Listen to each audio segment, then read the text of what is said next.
Você, que para muitos superou um Getúlio, superou um JK, esse é o legado que você quer deixar como presidente da República em 2026 ou em 2030? Olha, primeiro, Cajuru, eu vivo o melhor momento da minha passagem pelo planeta Terra. Aos 79 anos de idade, eu digo para todo mundo que eu me sinto um ser humano completo. Por que completo? Primeiro porque eu sou um cara que estou apaixonado pela minha Janja. E eu não imaginava que aos 79 anos a gente pudesse se apaixonar, gostar de alguém de verdade e viver bem com aquela pessoa, sabe? Então eu só penso coisa boa. Segundo, eu, quando votei para presidir esse país pela terceira vez, eu votei com uma convicção, com a certeza que eu ia consertar o Brasil outra vez. Da mesma forma que eu consertei em 2023, 2003 eu quero consertar em 2023. Porque esse país estava abandonado, esse país estava largado, esse país não tinha política cultural, não tinha política para indígena, não tinha política para o movimento sindical, não tinha política para o negro, não tinha política de cultura. Veja, a cultura, que é uma coisa extraordinária em qualquer parte do mundo, simplesmente acabaram com o Ministério da Cultura. Então eu votei, e além disso eu votei para fazer a economia crescer. E eu te conto uma história que aconteceu comigo em Hiroshima, em janeiro de 2023. Eu, recém-eleito presidente da República, estava lá e encontrei com a presidenta do FMI. E ela falou, porque a economia do Brasil vai crescer 0,8%, não sei das quantas. Eu falei, diretora, eu acho que a senhora não conhece o Brasil. E a senhora parece que faz questão de não conhecer o que nós fazemos no Brasil. Eu não entro para governar um país para fazer a economia decrescer. Eu entro para fazer ela crescer. E por que eu entro para fazer ela crescer? É porque somente o crescimento econômico, com a distribuição correta do resultado do crescimento, é que faz com que o país possa dar certo. Ao mesmo tempo, eu estou convencido que nós estamos vivendo hoje o melhor momento da geração de emprego nesse país. Estamos com 6,4% de desemprego, que é um padrão extraordinário. Próximo do recorde, não, próximo de você ter o emprego, sabe? Ou seja, desemprego zero. Segunda coisa, nós temos a ideia de que com esse emprego formal, a gente precisa cuidar do emprego informal. Ou seja, nós temos que cuidar dos chamados pequenos e médios empreendedores individuais, que são as pessoas que não querem estar dentro de uma fábrica, são as pessoas que não querem estar dentro de uma loja, são as pessoas que não querem ter um chefe. As pessoas que querem trabalhar por conta própria, as pessoas que querem acreditar em si e querem crescer. Então nós temos que pensar também em fazer crescer a economia formal e crescer esse lado da economia, que tem milhões e milhões de brasileiros e brasileiras que querem trabalhar por conta própria. E nós então precisamos fazer com que essas pessoas tenham todo o incentivo do governo. A terceira coisa é fazer com que o dinheiro circule. Sabe o que acontece? Se a economia cresce 3%, esse crescimento tem que ser distribuído para todos os brasileiros. Não é ficar concentrado na mão de meia dúzia, é ficar distribuído para que todo mundo possa ter dinheiro. E a minha tese é que muito dinheiro na mão de poucos é miséria. Pouco dinheiro na mão de muitos é riqueza. É distribuição da riqueza. É fazer o dinheiro circular, fazer as pessoas consumirem, fazer as pessoas viajarem. Ou seja, é esse país que nós estamos construindo, e é por isso que eu digo, sabe, que as coisas vão dar certo. Eu sou muito otimista, mas muito. Você pode, se você quiser escolher no planeta Terra, de quase 8 bilhões de seres humanos, um cara otimista, vá no Palácio do Alvorada que você vai encontrar um cidadão otimista. Otimista na vida pessoal, otimista na política, otimista na economia.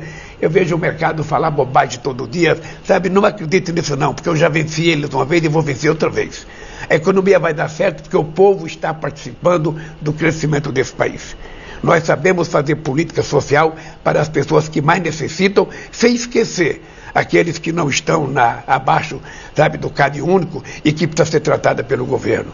Então, o legado que eu quero deixar para esse país é o legado da credibilidade do povo no país, é a autoestima do povo brasileiro, é o emprego, sabe, com salário justo, é o empreendedorismo ficando cada vez mais profissional, cada vez ganhando um pouco mais, e é a sociedade ter possibilidade de estar na escola, de fazer universidade, de ter um emprego melhor. É esse legado que eu quero deixar. É um legado de que o povo brasileiro recuperar a sua autoestima, viver bem, sabe, ter o direito de tomar café, almoçar e jantar todo dia, ter o direito de ir no restaurante e levar a sua família para comer pelo menos umas 2 vezes por mês, ter direito de comer uma carne se quiser comer uma carne, ter direito de viajar, sabe, para outro estado, para conhecer o Brasil. É esse legado que eu quero deixar. Eu tenho certeza que nós vamos deixar. É só você pegar os números. Pegue todos os números, veja quantas pessoas estavam andando de avião e veja quantas pessoas estão agora. Veja quanto era o salário mínimo, veja quanto que é agora.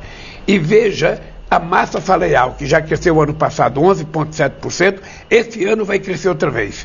E você sabe que quando o salário cresce, quando o salário mínimo cresce, é dinheiro distribuído, é gente consumindo mais, é o comércio vendendo, a fábrica fabricando, o povo comprando e a economia vai em frente. É esse país que eu quero deixar.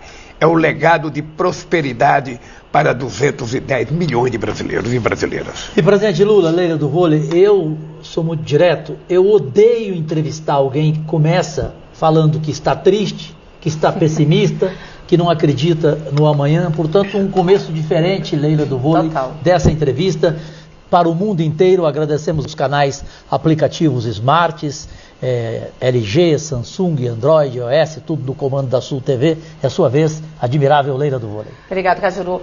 Presidente, falando um pouco de mercado financeiro, tem uma pressão do mercado, né, e até do próprio Congresso, com relação a corte de gastos. E eu sei que essa semana o senhor teve uma reunião com a Haddad, com o Ministério, para apresentar um pacote.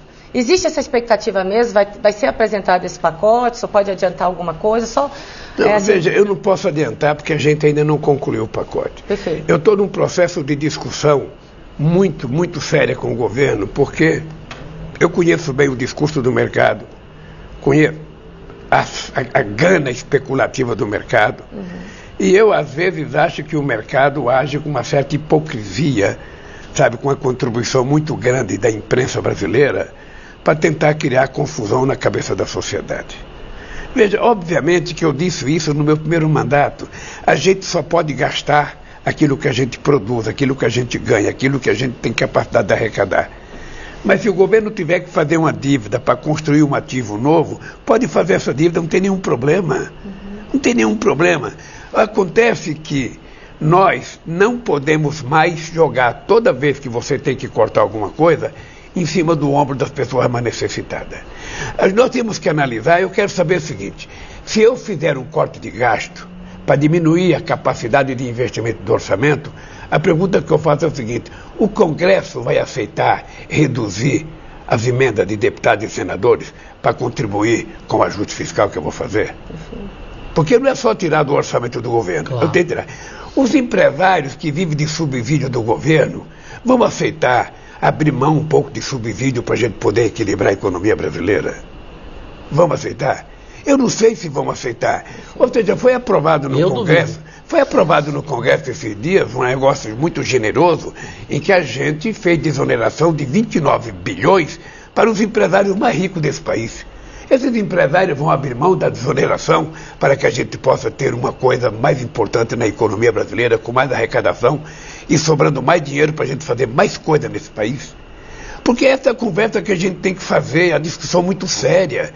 Sabe de que é uma responsabilidade do Poder Executivo, é uma responsabilidade do Poder Judiciário, que eu quero saber se também estão dispostos a fazer gasto, sabe, naquilo que é excessivo. Eu quero saber se o Congresso está disposto também a fazer um corte nos gastos, porque aí fica uma parceria e uma cumplicidade para o bem, para que todo mundo faça o sacrifício necessário para a gente colocar a economia em ordem.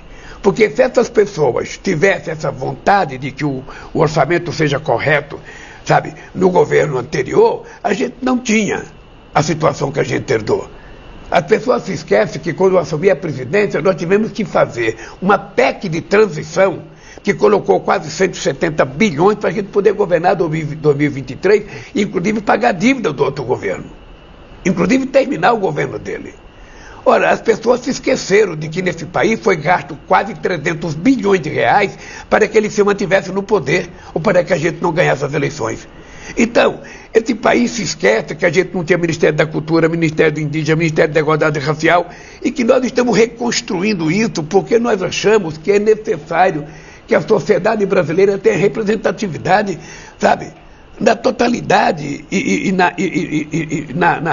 naquilo que é, sabe? Na elaboração das políticas públicas. Não apenas para ajudar, mas como o Brasil é um país muito plural, sabe? É preciso que a sociedade esteja representada no governo. Então, eu tenho certeza, Leila, tenho certeza com uma fé que eu tenho em Deus, que a gente vai consertar esse país. Eu tenho certeza. Tem uma coisa que eu durmo tranquilo, porque, Cajuru, eu sou um cara que eu acho que Deus foi muito generoso comigo.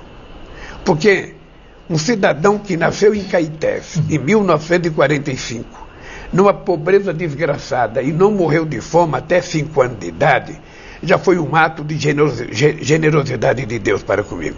Depois, um cidadão que não tem um diploma universitário, que tem apenas um curso médico, ser eleito presidente da República pela terceira vez, é outro ato de generosidade de Deus. Então, eu não sei o que vai acontecer no futuro, porque eu não consigo adivinhar. O que eu sei é que meu mandato vence dia 31 de dezembro, agora vai vencer dia 5 de janeiro, sabe? E eu quero deixar esse país pronto. Eu quero deixar esse país com o povo comendo mais, com o povo estudando mais, com o povo vivendo mais feliz, com o povo mais otimista, sabe? Com mais segurança pública. É por isso que eu fiz a reunião com os governadores, para a gente discutir qual é a responsabilidade de cada ente federado para cuidar da segurança pública. Eu quero saber aonde é que o governo federal pode entrar para ajudar os governadores, porque, na verdade, quem cuida da polícia é o governador, da polícia militar, da polícia civil. E a gente só pode entrar quando eles requisitam. Então, o que nós queremos é fazer uma PEC discutida com os governadores. O governo federal não quer se intrometer nos estados, o que a gente quer compartilhar com os estados responsabilidade para fazer com que a sociedade brasileira possa viver mais tranquila na periferia e no centro. Que não haja tanto roubo de telefone celular, que não haja feminicídio, que não haja violência contra os pobres, que não haja, sabe, esse excesso de morte das pessoas pobres da periferia, sabe, na maioria negra. Esse país tranquilo é que eu quero deixar. E é por isso que nós estamos tentando compartilhar. Nunca antes na história do país um presidente da República toma decisão chamando os governadores para participar. Sim. É a terceira reunião que eu faço com os governadores, quando a gente acaba de ter um presidente que não conversava com os governadores. E aos estados nem falava com os governadores. Todo ato que eu vou, Cajuru, pode ser o meu pior adversário. Ele é convidado para participar. E se for, será tratado com respeito e com fidalguia, porque é isso que eu aprendi com a dona Lindu. Respeitar as pessoas. E quando eu falo, eu sei disso porque represento o estado de Goiás, onde há divergência do governador contigo, e vejo tudo o que Goiás tem direito em recursos, e vejo a forma como você trata o próprio governador de Goiás, Ronaldo Caiado.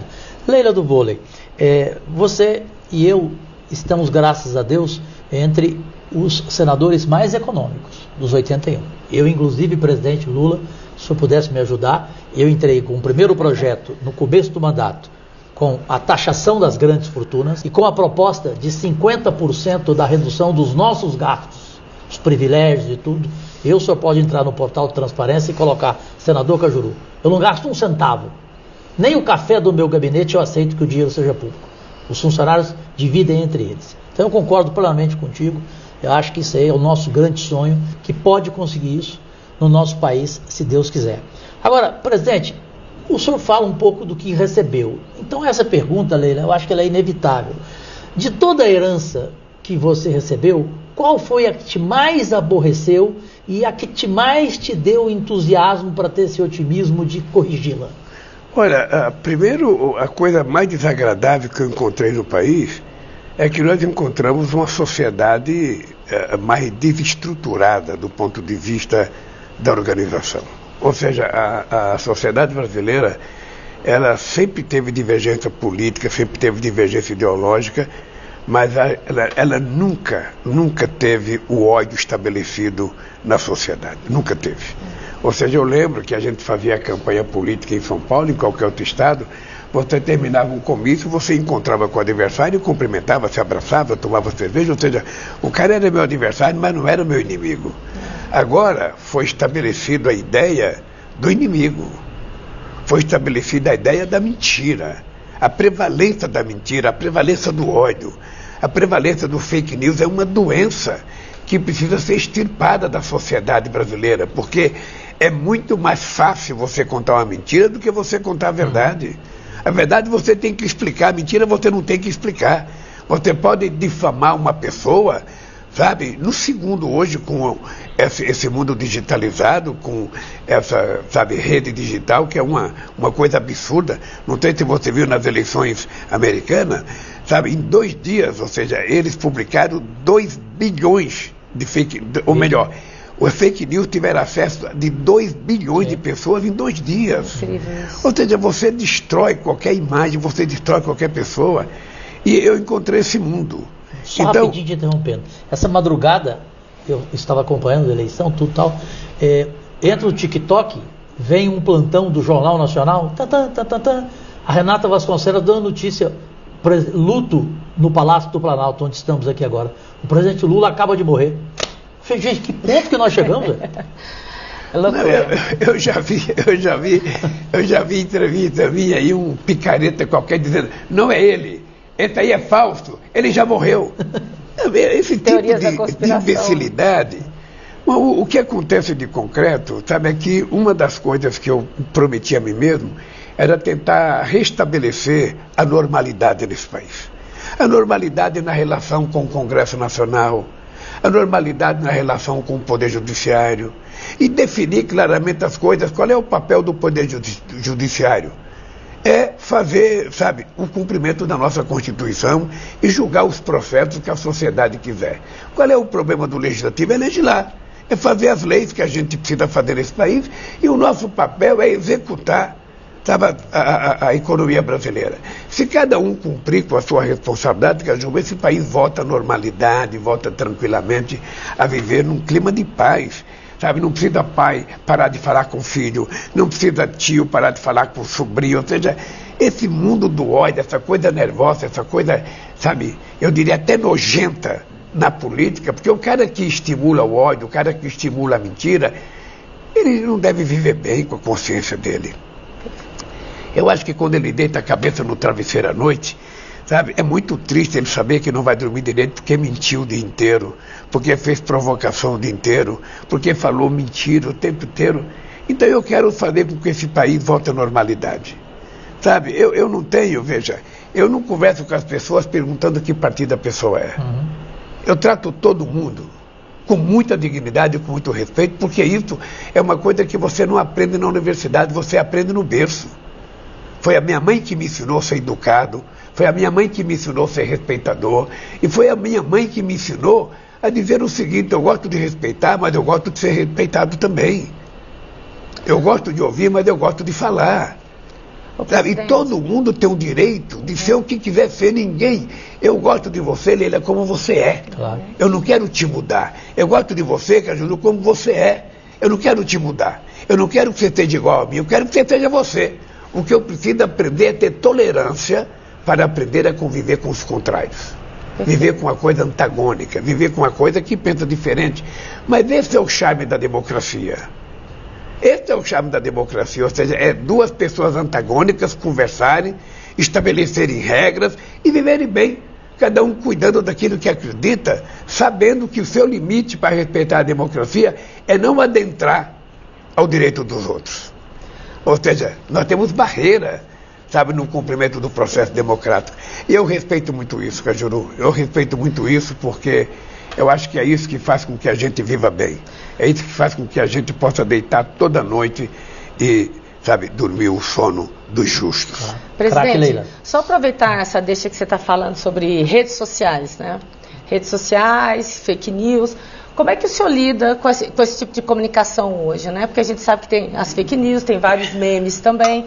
Como é que é para um presidente nesse momento em que a maior crítica vem em rede social, a gente vê as brigas, geralmente, que acontecem, os debates em redes sociais. Como é que o senhor lida com essa nova forma de se comunicar com o seu eleitor? Olha, primeiro, você é muito generosa em tratar isso como rede social. Pois é.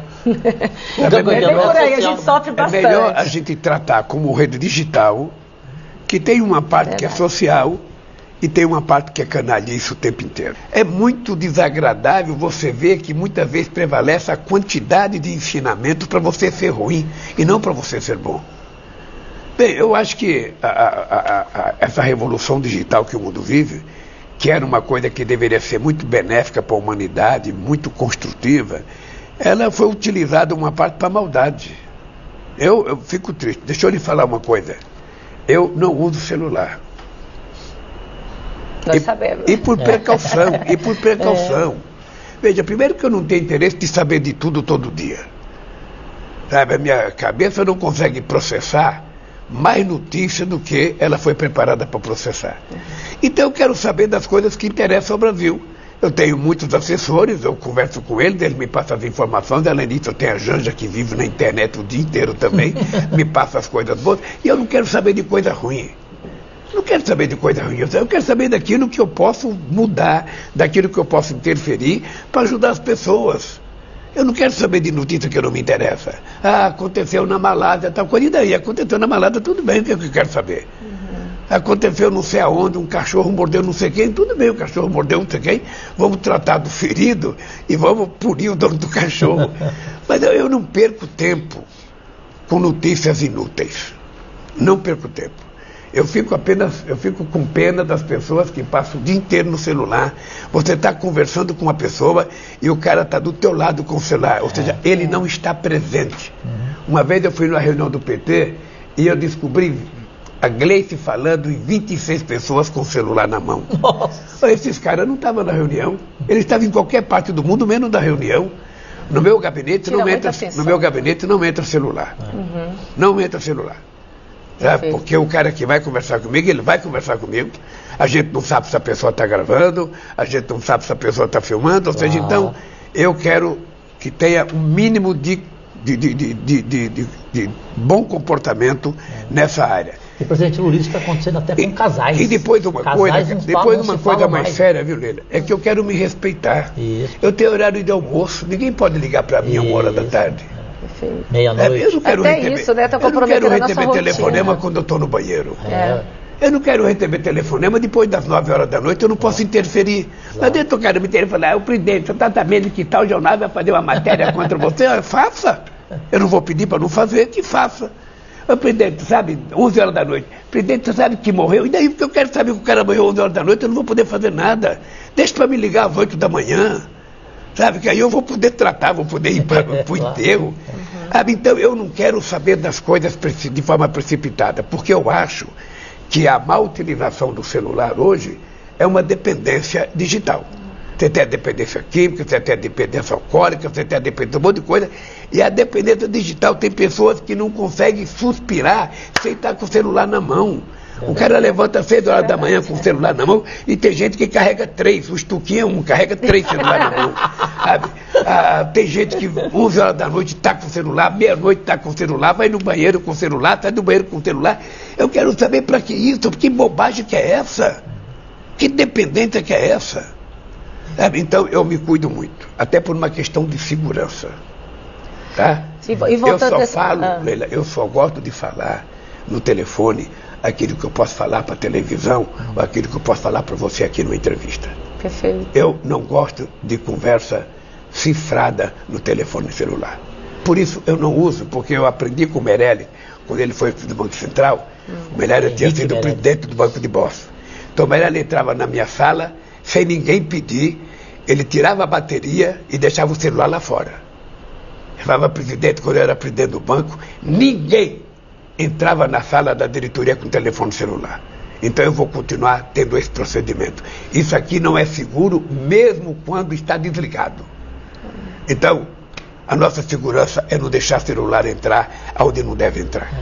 Só voltando à questão do ódio, me permita, Leila, que eu já comentei essa frase contigo, eu vou lhe passar essa frase que ela cabe muito nesse momento que é o seu melhor, que vive em todos os sentidos, como você já colocou aqui presente, que diz o seguinte: o contrário do amor não é o ódio, é a indiferença, o desprezo, e o esquecimento é a única vingança e o único perdão. Essa frase para mim, ela é linda. E por falar em ódio, e como você não está nem aí com futrica, mas quer queira, quer não, quem goste ou não goste, a futrica do mundo se chama Donald Trump. E a pergunta que eu não tenho como fazer para ti: presidente Lula, o que de pior pode acontecer com o Brasil com a vitória do Donald Trump nos Estados Unidos na presidência? Olha, eu não vou pensar o que pode acontecer de pior com a eleição de um presidente de um outro país. eu não conheço pessoalmente o Trump. Eu conheço o Trump de ouvir dizer, de ler matéria dele, de ver ele na televisão, mas eu espero que a convivência seja a convivência civilizada que eu já tive com Bush, que era do Partido Republicano, que eu já tive com Obama, que eu já tive com Biden. Essa é a relação que eu quero estabelecer, uma relação entre dois chefes de Estado, cada um representa o seu país, cada um tem interesses próprios nacionais. E eu espero que o Trump, veja, primeiro eu respeito muito as pessoas que são eleitas com o resultado democrático. Ele foi eleito presidente dos Estados Unidos, ponto. Portanto, eu respeito a escolha do povo. O fato dele ter sido eleito pelo povo americano. Eu espero que ele tenha preocupação de trabalhar para que o mundo tenha paz. Eu espero que ele trabalhe para melhorar a vida do povo americano, que foi para isso que ele foi eleito, foi para isso que ele foi candidato. Eu espero que a relação com o Brasil seja uma relação civilizada. Quando a gente tiver assunto para conversar, se conversa por telefone, se marca, sabe? Eu espero que seja essa relação que eu já tive. Porque quando eu ganhei as eleições de 2003, muita gente dizia, vai ser muito difícil conviver com o Bush. Eu tive uma belíssima relação com o Bush. Mas uma belíssima relação com o Bush. E eu vou tratar o Trump como presidente dos Estados Unidos, como eu quero que ele me trate como presidente do Brasil. Ora, se eu tenho que respeitar o presidente dos americanos, que foi eleito pelo povo americano, não cabe a mim gostar ou não. Cabe a mim entender que o povo americano é soberano para eleger o seu presidente da República e ele tem que respeitar que o povo brasileiro foi soberano para me eleger. É assim que eu penso que a gente vai, sabe, estabelecer uma relação civilizada, sabe, uma relação de paz. Até por ser um grande parceiro comercial. E nós temos uma relação histórica com os Estados Unidos, nós temos uma relação histórica e que nós queremos manter. Os Estados Unidos é um parceiro privilegiado nosso. Isso não impede que a gente faça bons acordos com a Europa, isso não impede que a gente faça bons acordos com a China, isso não impede que a gente faça bons acordos no Mercosul.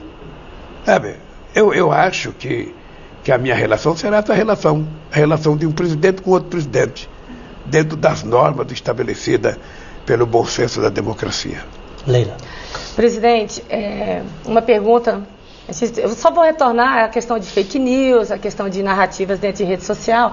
O senhor teve um problema, o senhor teve um incidente, né, que o senhor machucou a cabeça, e toda hora uma narrativa. E aí é até interessante a gente aproveitar o senhor aqui nesse momento, para o senhor explicar, né, porque o senhor também cancelou algumas agendas importantes, né, por causa desse episódio. Então eu queria que o senhor explicasse o que aconteceu e a sua reação, né, porque foi realmente algo preocupante e as pessoas criam narrativas. Acho que é uma oportunidade de o senhor comentar um pouco, falar um pouco. Leila, eu caí de onde eu nunca deveria ter caído. Veja, eu cheguei 4:30 da tarde, sabe, no sábado em casa, vindo de São Paulo. E eu sentei para cortar minha unha. Eu cortei minha unha, lixei minha unha, sentado num banquinho que eu sempre sentei. E eu tenho atrás do banco que eu estava sentado, você tem um espelho, tem as gavetas onde você guarda as coisas, e tem uma hidromassagem grande, sabe, com 1 metro e pouco de altura. Eu estava sentado, sabe. Quando eu fui guardar o estojo, ao invés de eu mexer com o banco, eu mexi só com o corpo. Bom, e aí, o dado concreto é o seguinte, é que não teve mais espaço, ou seja, a minha bunda não levitou. Então, eu caí e bati com a cabeça. Foi uma batida muito forte, saiu muito sangue. Você achou pro teu cérebro? Eu achei que eu tinha rachado o cérebro, rachado o casco, sem apoio nenhum, né, com o peso do corpo. Eu fui direto para o Sírio-Libanês, eu achei que era uma coisa muito mais grave. A batida mexeu com o cérebro, estou fazendo ressonância magnética, sabe, a cada 3 dias, agora vou fazer uma domingo para ver se eu estou 100% curado. Os médicos me aconselharam a não viajar em voo, sabe, prolongado, então suspendi toda a viagem de avião. Ao mesmo tempo, eu estou tomando alguns remédios para prevenção, sabe? Eu vou me cuidar até os médicos dizerem, você está apto outra vez, porque batida na cabeça é uma coisa sempre muito delicada. Os médicos me dizem que é preciso uns 15 dias, 20 dias, até 30 dias para a gente saber os efeitos efetivamente que o tombo causou. E eu estou bem, estou trabalhando normalmente. Eu só posso dizer ele que a batida foi muito forte. Eu não estava cortando a unha do pé. Eu não estava em pé. Eu estava sentado, cortando a unha da mão. E lixei a unha e quando eu fui, sabe, que eu tinha terminado, eu caí. Foi uma coisa, me assustou porque a batida foi muito forte, muito forte, e saiu muito sangue. E eu então pensei que tinha feito um estrago lá dentro, porque o cérebro, ele é como se fosse uma gelatina, sim, sabe? E ele fica circulando lá dentro, ele fica balançando, sabe? E eu pensei que tinha causado, danos maiores. Sabe na luta de boxe, quando sim, o cara dá um murro no queixo do outro, que o cara cai? Eu pensei que eu tinha tomado soco no queixo, essa é a verdade. Bom, mas graças a Deus estou aqui bem de saúde. Graças a Deus. Tá bem, estou tomando alguns remédios de prevenção para evitar qualquer outro mal maior e estou acompanhando com os melhores médicos que esse país tem. E até agora, graças a Deus, não tive nem dor de cabeça. Graças a Deus não tive dor de cabeça, não tive insônia, sabe, não tive nada. Até agora está tudo perfeitamente bem. Essa batida não mexeu com o seu cérebro, não mexeu com a sua mente, não mexeu com tudo que você está nos apresentando nessa entrevista exclusiva depois de tanto tempo. Os médicos me disseram que eu fiquei um pouco mais inteligente. O Calil falou isso? Não, o médico falou. Os médicos falaram? Porque meu ficou mais inteligente. Não, porque meu cérebro está intacto, cara. Então, aproveitando que ficou mais inteligente, eu vou ensinar a jornalista que Lula é o seguinte: se você perguntar, pergunte o que quer para ele, mas ele também responde se ele quiser. Não fique de cara feia para mim. A minha pergunta, aproveitando a tua inteligência: um homem como Luiz Inácio Lula da Silva, cada vez mais maduro, não está na hora de você ignorar esse maduro? É a lá, Cajuru. Não, deixa eu te falar uma coisa. Eu aprendi também, Cajuru, que a gente precisa ter muito cuidado quando a gente vai tratar de outros países e de outros presidentes. Eu acho que o Maduro é um problema da Venezuela, não um problema do Brasil. Então, o que nós fizemos lá foi a gente acompanhar o processo eleitoral. E no dia que terminou as eleições, o meu ministro, que era meu enviado lá, o Celso Amorim, perguntou para o Maduro se ele poderia, sabe, mostrar as atas da votação. Perguntou para ele e perguntou para o candidato da oposição. Os dois disseram que iam mostrar. A verdade é que os dois não mostraram. Então nós fizemos uma nota junto com a Colômbia, sabe, dizendo da nossa inquietação de você não ter uma prova do resultado eleitoral. Ele deveria ter mandado a nota para o Conselho Nacional Eleitoral, que foi criado por ele próprio, que tinha 2 membros da oposição e 3 do governo. Ele não mostrou, foi direto para a Suprema Corte. Eu não tenho o direito de ficar questionando a Suprema Corte de outro país, porque eu não quero que nenhum país questione a minha Suprema Corte, mesmo quando ela erra, mesmo quando ela faz como fez comigo, de não me deixar ser candidato em 2018. Então é o seguinte, sabe, eu quero que a Venezuela viva bem, que, sabe, eles cuidem do povo com dignidade, sabe, e eu vou cuidar do Brasil. O Maduro cuida dele, o povo venezuelano cuida do Maduro, eu cuido do Brasil e vamos seguir em frente. Porque eu também não posso ficar me preocupando, olha brigar com a Nicarágua, olha brigar com a Venezuela, olha brigar com não sei com quem. Eu tenho que tentar brigar para fazer esse país dar certo. Quando o Bush me convidou em 2003 para participar da guerra do Iraque, eu falei, Bush, eu tenho uma guerra mais séria, porque eu não conheço Saddam Hussein, não conheço o Iraque, e fica a 14 mil quilômetros do Brasil.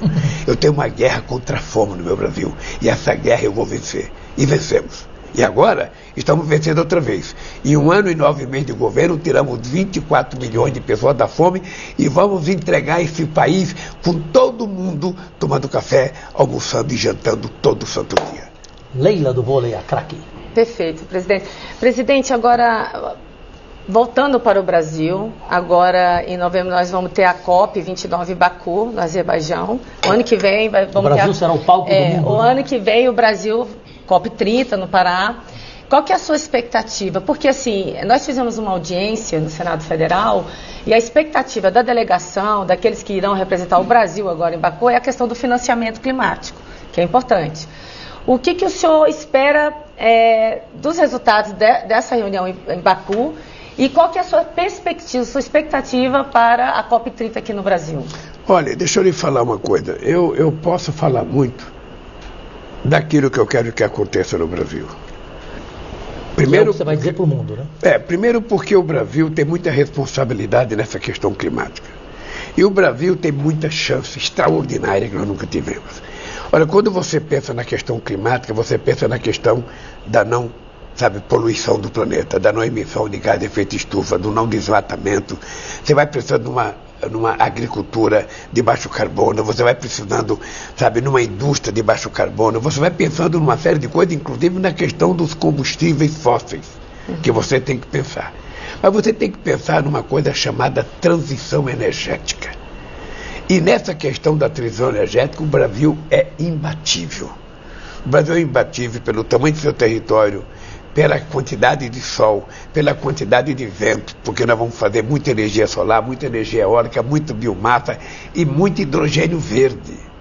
Além do que, o Brasil é um país que tem 90% da sua matriz energética elétrica limpa. E o Brasil tem 50% de toda a energia elétrica limpa, enquanto o mundo tem só 15%. E o Brasil produz etanol desde 1974. E o Brasil vai ser campeão da produção de biodiesel.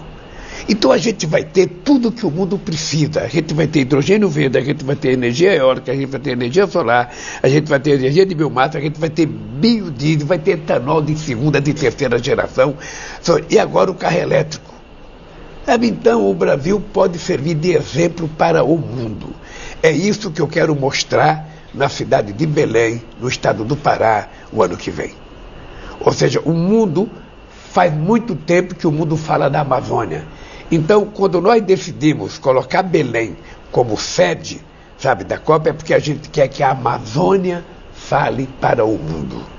Vamos ouvir, porque quando as pessoas falam da Amazônia, as pessoas se esquecem que na Amazônia mora aproximadamente 30 milhões de pessoas, só no território brasileiro.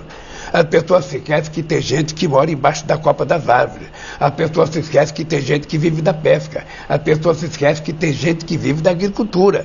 Então nós precisamos dar a essa gente cidadania, dar condições de vida. Daí porque o mundo industrializado, que há mais de 200 anos polui o planeta, tem uma dívida histórica e tem que pagar essa dívida. E veja, prometeram 100 bilhões de dólares em 2009 em Copenhague. Sim. E até hoje não pagaram. Até hoje não cumpriram o protocolo de Kyoto, até hoje não cumpriram o Acordo de Paris. E o que nós estamos propondo, Leila? É preciso ter uma governança mundial, senão a gente não consegue atingir nenhuma meta. Quando você toma uma decisão numa COP, você tem que ter uma governança mundial para exigir o cumprimento daquilo. Porque se você toma uma decisão num fórum mundial, num fórum internacional, e depois a decisão da implementação daquilo fica por conta do Estado Nacional, e o Estado Nacional não quer cumprir, quem vai punir? Quem vai exigir? Por exemplo, os americanos nunca cumpriram o protocolo de Kyoto. Ou seja, então, o que nós queremos dizer é o seguinte: nós temos interesse em preservar nossa floresta. Nós temos interesse em ter a agricultura sem carbono, com carbono baixo, mais importante do mundo. Nós temos interesse em ser a matriz energética mais importante do planeta Terra, totalmente, não poluente. Esse é o grande legado que a gente vai trazer para a Amazônia. Nós vamos chegar em Belém, Leila, com um pacote de coisas bem-sucedidas, que vai ser uma coisa extraordinária, que sirva de exemplo para o mundo. Que as empresas venham produzir no Brasil com energia limpa. Nós temos condições de oferecer isso. Então, nós estamos preparando tudo direitinho, nós temos feito muita coisa importante, e nós, quando chegarmos em novembro de 2025, o Brasil quer mostrar ao mundo que nós estamos cumprindo com a nossa função. Veja, Leila, que eu assumi um compromisso, ninguém me obrigou a assumir esse compromisso, é um compromisso do governo brasileiro, que até 2030 a gente vai chegar a desmatamento ilegal zero nesse país. Bom, gente, quem não está esperando pelo quadro, especialmente com o animal político, o presidente Lula. Então chegou a hora do Defina em uma Palavra. Que sempre começa com Leila do Vôlei. Presidente, defina em uma palavra o seu desafio com relação ao Brasil. Olha, eu posso dizer o seguinte: cumprimento. Vou cumprir. Eu pensei que ia falar de futebol ainda, estou doido para falar do Corinthians. Vou chegar. Estou doido para falar. Define em uma palavra Donald Trump. Olha, eu não o conheço. Então definir ele seria um equívoco apenas pela impressão. Quando eu conversar com ele, e aí você me fizer essa pergunta, eu vou poder definir. Define em uma palavra a economia brasileira. Está sendo consertada. Em uma palavra, a Câmara. A Câmara é a representação mais democrática do povo brasileiro. Define em uma palavra, Janja. Amor. Amor. Amor. É verdade que ela mudou muito a tua vida em muitas coisas? Até no final de semana, aquela cachaçinha, ela proibiu? Não. Não, isso não? Se for o caso, ela toma comigo. Mas mudou muito. Essa palavra é muito bonita, né? Defini-la com uma só. Amor, né? Pronto, acabou, né? Presidente, em uma palavra, a roubalheira no teu Corinthians continua. Vergonha. E o que fazer? Eu não sei o que fazer porque precisa apurar corretamente. Mas eu fico triste porque o Corinthians, depois de 2012, quando ele foi campeão do mundo, o Corinthians poderia ter virado uma equipe sólida economicamente. Um Barcelona. Sabe? Poderia ter virado. O Corinthians jogou fora a oportunidade por pequenez. Sabe? É triste. É triste. O Corinthians, que poderia ser um time de grau mundial. Está virando um time de perfil só paulista, sabe? O que é uma coisa muito ruim para um time que tem a torcida que tem o Corinthians. A última pergunta não tem jeito de não fazer, Leila. Você faria? Eu vou matar logo por causa do tempo do programa. Defina Luiz Inácio Lula da Silva em uma palavra. Ou duas, ou três. Humanista. Humanista, uma só? Se você prefere só uma? Uma só. Só uma? Perfeito. Agora nós temos, infelizmente, o encerramento deste podcast Liberados. Passou o segundo, rápido. né? Passou Mas porque é gostoso demais conversar dessa forma, né? E, gente, uma surpresa para o presidente, pode trazer, por fineza? A gente fez com o vice-presidente Geraldo Alckmin, sabe o que eu fiz com ele? Olha a meia. Obrigada. Dei de presente para ele a meia. Bonita. Aqui. Gostou? Toma agora, nosso presente. A lembrança presente. de Leila e eu e nossa equipe para ti, presente.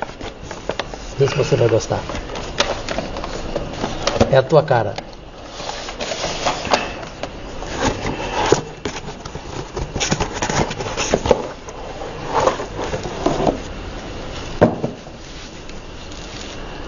Ô, gente do céu, Coloca é no seu o quarto gabinete. São Francisco que eu ganho. Olha. Você sabe que eu ganhei do Chico Buarque, um São Francisco negro. Olha. Bonito. Esse. Bonito. Pode tirar fotografia, Stucker. O Stuck há mais de 30 anos como presidente, o homem de 20 Os momentos celulares. de oração, que nós sabemos que você também é um homem de fé. É um homem. Para ter otimismo, sempre precisa ter isso a aí. proteção. Presidente, só agradecer essa entrevista exclusiva. Você, e foi senhor, jogador de obrigado futebol. pela entrevista. Você Nós sabe, agradecemos. você sabe do o carinho e o respeito que eu tenho por você de muitos anos, desde a eleição de 1989. 35 anos. Sabe, de você, Leila, que eu sou um admirador. Obrigada, um admirador. presidente. E saber que você foi um atleta tão extraordinário para esse país. Eu, quando vi aquelas moças bonitas jogando, dando murro na bola, eu ficava pensando, essas mulheres são tão bonitas que precisava ter um esporte mais Fruto delicado de muito pra treino, ela. né? Muito treino, muita dedicação. Mas vou dizer para você uma coisa, Cajuru, para você e para Leila junto. Eu sou admirador de vocês. Obrigado. Obrigada, Sou presidente. companheiro de vocês e quero dizer para vocês que a gente vai estar junto em qualquer circunstância. Se Deus quiser. Né? Pode ter certeza disso. E por este Brasil mais Para justo. ajudar mais ainda o Brasil. Não, porque uma coisa que é importante é o seguinte, é que a gente tem que saber reconhecer, sabe, quantas pessoas são generosas com você, quantas pessoas são respeitosas com você. E o trabalho que vocês dois fazem no Senado merece o meu mais profundo respeito. Meu mais profundo respeito. Obrigado, querido. Deus e saúde. Obrigado. Agradecidíssimo e até o próximo domingo.